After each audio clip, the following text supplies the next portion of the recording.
I always knew I wasn't her real mother, but I never thought I had to be loved like one. For 25 years, I gave her everything, and with one sentence, she took it all back. "You're not my mom. You're just my dad's wife." It shattered me, because by then her father wasn't even alive. And I was the only parent she had left. My name is Elaine, and I met Greg when I was 28. He was older, charming in a soft, steady kind of way. He came with a 5-year-old daughter and a very broken heart. His wife had died suddenly from an aneurysm just months before. He didn't speak about it much, but it hovered over everything like a ghost you didn't want to scare away. The first time I met little Ava, she clung to her father's leg and didn't speak a word. I didn't push. I just smiled and handed her a strawberry lollipop. She didn't take it. But 3 weeks later, she asked if I had another one. Greg and I moved slowly. He wanted to protect Ava, and I respected that. When he proposed, I hesitated, not because I didn't love him. I did, fiercely, but because I was terrified. Terrified of being compared to a dead woman. Terrified of failing a little girl who didn't ask for me to be in her life. Still, I said yes. Because by then, Ava had started calling me Lainey. Not mom, never mom, but something. And that was enough. We married in a quiet backyard ceremony. Greg danced with Ava in her tiny flower crown. She laughed for the first time since I'd known her. I thought we were healing. Time passed. I was there for the dentist visits, the piano recitals, the midnight fevers. I was there when she got her period and didn't want to tell her dad. I was there when she wanted to quit soccer and try ballet. I was the one who sewed ribbons on her first pair of point shoes. I never tried to erase her mother. I hung a picture of her in Ava's room. I kept her memory alive, even when it hurt me to feel like a placeholder. I thought I was doing everything right, and maybe I was. But love doesn't always return the way you give it. By the time Ava turned 14, the cracks had started to show. She pulled away, not in a dramatic way, but in subtle, icy ways. One-word answers. Eye rolls when I asked about school. The way she called me Elaine again instead of Lainey. Greg said it was normal. "Teenagers are hormonal, don't take it personally," he'd say, but something in her gaze. There was blame there, or maybe resentment. I couldn't place it. I tried harder. I made her favorite dinners. I offered to help with homework. I planned a weekend just for the two of us. Spa day, bookstore, brunch. She canceled last minute and said she had a group project. She didn't. I saw photos later on her best friend's Instagram, her at the mall with 2 other girls. No project in sight. I asked her once gently, "Did I do something, Ava?" She looked up from her phone and said flatly, "No." That was all.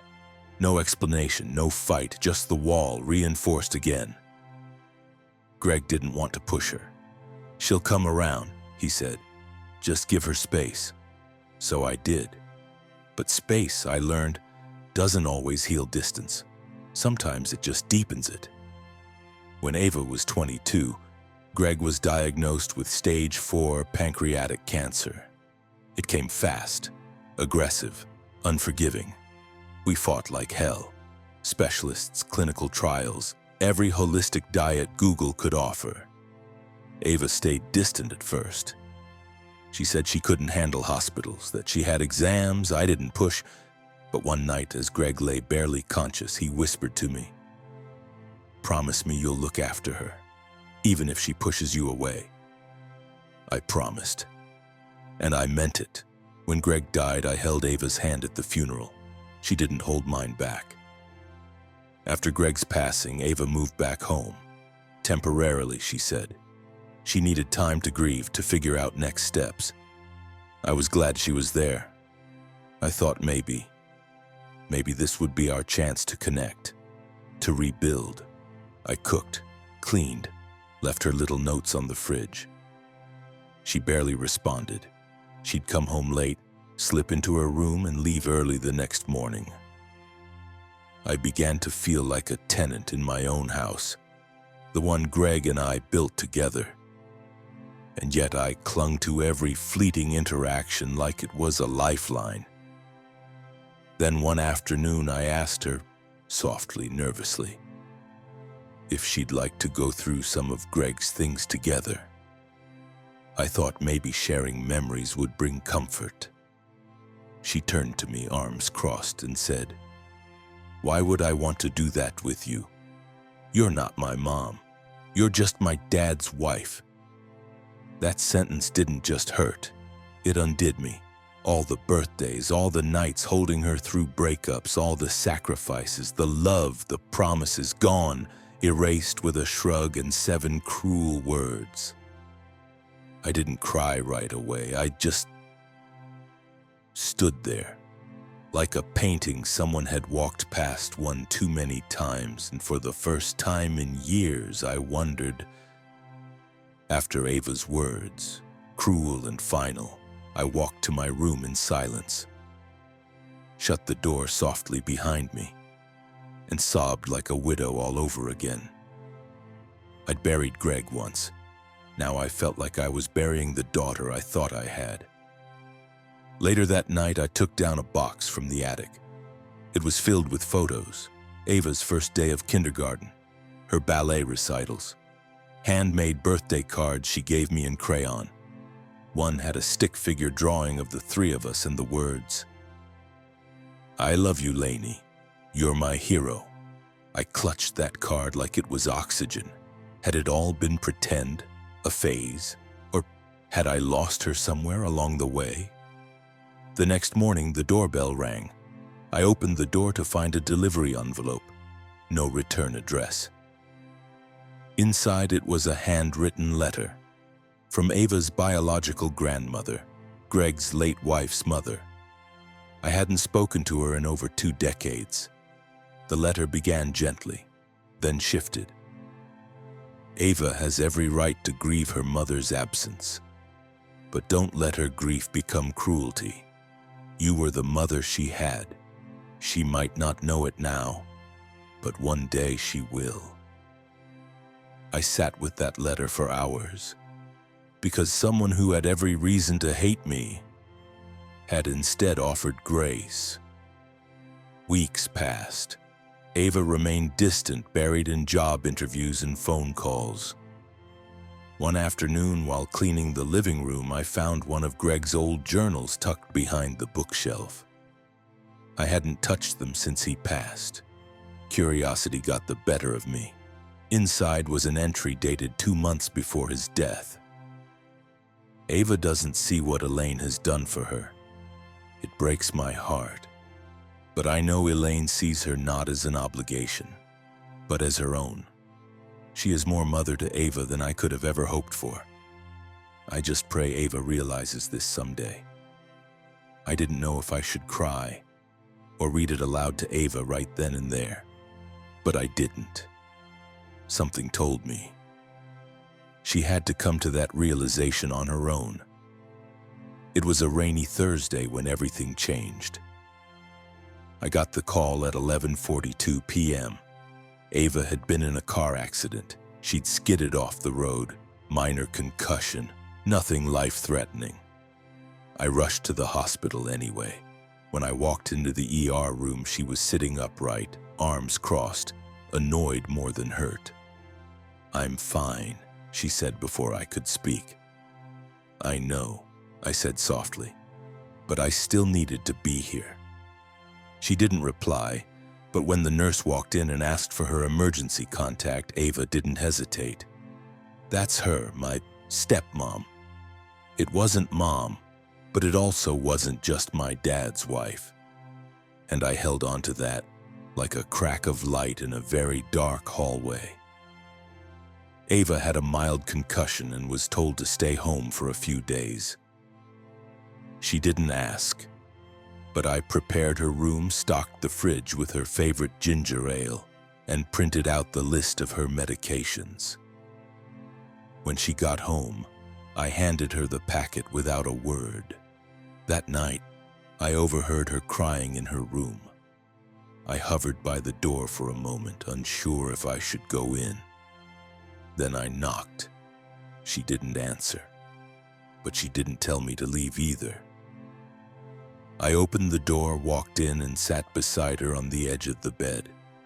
She didn't say anything, but after a few minutes, she leaned into me, her head on my shoulder, like she used to.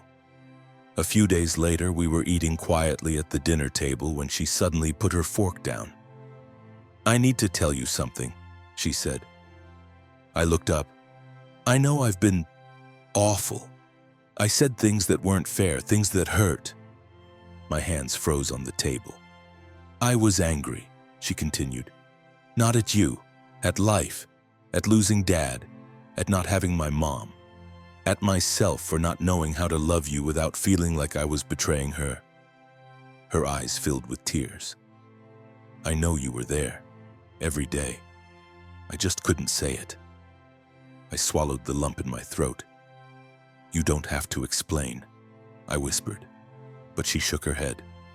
"I do. Because I want you to know I always loved you, Elaine, even when I pretended I didn't."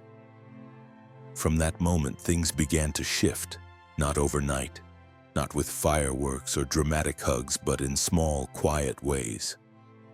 She started calling me Laney again.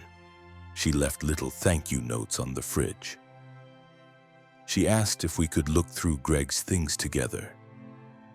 And when we opened his old coat pocket, we found a small photo, one he'd kept with him. It was a picture of the three of us at Ava's middle school graduation. I was fixing her collar, Greg was smiling, Ava was laughing. She stared at that photo for a long time, then whispered, "I remember this day.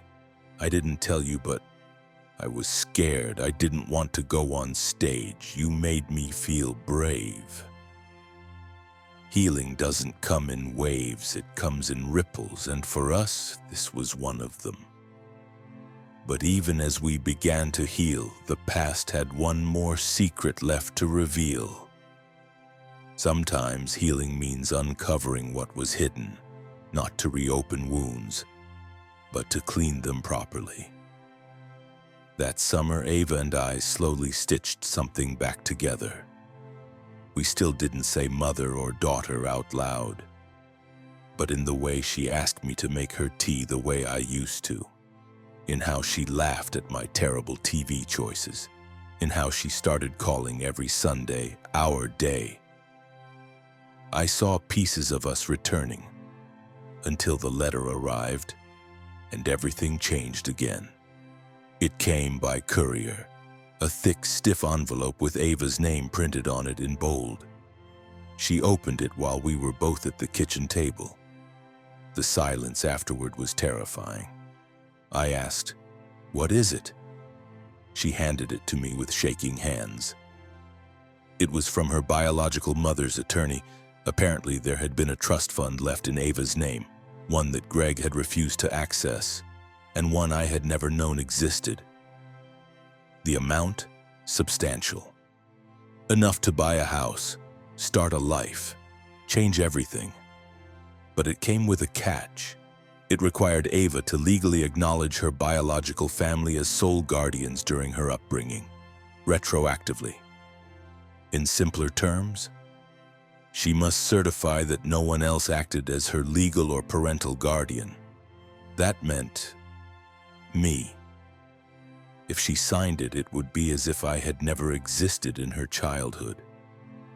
Ava didn't say a word that evening, but I saw it in her eyes, the weight. What kind of choice is that? A past that acknowledges the woman who birthed her? Or the one who raised her and a life-changing sum of money wrapped around that decision like barbed wire. That night, she paced the living room for hours. Then she said quietly, "Can we go for a drive?" We ended up at Greg's grave. Neither of us spoke for the first 10 minutes. She knelt beside the headstone, running her fingers over the engraved date. Then she said, "I wish he were here. I wish he could tell me what to do." I sat on the bench beside her and replied, "I think you already know what's right. You just don't like the answer." She looked at me, eyes red. "What if I sign it? What does that make me?" I took her hand. "It makes you human." "But it erases you," she whispered. I shook my head. "Nothing can erase me from your life, Ava. Not a piece of paper, not money, not even your silence." The next morning, I heard her leave early. No goodbye, no note. Just the quiet click of the door. My heart thudded the entire day, until she returned around 4 p.m. Her eyes were swollen, her hands clenched. She walked in and dropped the legal envelope on the table, still sealed. "I didn't sign it," she said. "I wanted to. I thought about what I could do with that money, how much easier life could be." She paused. "But then I realized I'd be living a life that didn't include you. And that's not a life I want."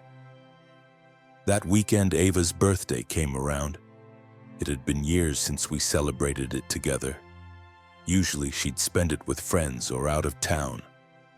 But this time she invited me, just the two of us. Dinner at a quiet place by the lake. She handed me a gift before we ordered. It was a locket. Inside, a picture of Greg, and one of me holding baby Ava. On the back was engraved, "You never had, but you chose to. Thank you for loving me anyway." When we got back, we decided to go through some old VHS tapes I had digitized. One of them was from Christmas, 2002. Ava was 6. Greg was pretending to be Santa. I was filming. At one point, baby Ava tugged at the camera and shouted, "Mommy, look!" I paused the video. She turned to me and said, "I didn't even remember calling you that." I smiled. It was always there, buried maybe, but always there. She leaned into my side. "Can we start again?" "From here?" I nodded. "From right here." Narrator, calm, resolved. Some relationships are born of blood. Others are born of choice, time, and love earned daily. And sometimes it takes nearly losing someone to realize they were your home all along. But there's still one thing I haven't told Ava. A secret even Greg didn't know. There's always a moment after the storm, when the sun peeks through again. But the ground is still wet, still fragile. Ava and I were rebuilding slowly. And for the first time in years, it felt like she wasn't just existing beside me. She was with me. But even as we laughed and cried over old videos, a quiet truth pressed at my chest. Something I'd buried deep, even from Greg. And I knew if we were truly starting over, she deserved to know. It started when I went digging through a box in the attic, looking for a photo album for Ava. I didn't expect to find the letter. It was tucked inside a baby book, one I hadn't touched in years. It was written by Greg, to me, dated 1 week after Ava's biological mother left. "Elaine, I know you're scared. I am too. This isn't what you signed up for. Raising someone else's child, alone while her real mother disappears into the wind. But watching you rock her to sleep tonight, I knew she'll never lack love in this home. If one day you doubt yourself, read this. You are her mother in every way that counts. Thank you for choosing both of us." I clutched that letter like a lifeline. Greg never showed it to me. Maybe he thought I'd need it more someday. He was right. I slipped it into my pocket. A week later, Ava and I got caught in a sudden downpour after brunch. We laughed, huddled under the same coat, running back to the car. Soaked and breathless, she looked at me and said, "I don't remember ever doing that as a kid." I chuckled. "You hated the rain. Greg used to say you were part cat." We sat in the car, heater blasting, when she turned serious. "Do you ever think maybe I was too hard on you?" I took a long breath, then handed her the letter. Her hands shook as she unfolded it. She read it twice, then once more aloud. Her voice cracked halfway through. When she finished, she stared at the dashboard, eyes shining. "He saw you from the very beginning." I nodded, even when I didn't see myself. She turned to me. "I'm sorry for every time I made you feel like you weren't enough." I reached for her hand. "You were grieving, Ava. So was I. We both just wore different armor." She leaned her head on my shoulder. "You were never just Dad's wife. You were the only mother I had." A month later, Ava was visiting again. She brought something with her, a handmade family tree project from her daughter's school. "Mom, can you help me fill this out?" It was the first time she'd said Mom without flinching. Naturally, freely. I smiled. She handed me the pen. And as we sat at the kitchen table, 3 generations of women in one house, I realized the story hadn't ended. It was just beginning again. Sometimes I think back to the very first day Greg left Ava with me. She was barely 1, clutching a stuffed elephant, wide-eyed and wary. She didn't cry when he left. She just stared at me, as if asking, "Are you staying?" And I remember whispering as I knelt to her level, "I'm not going anywhere." And I didn't.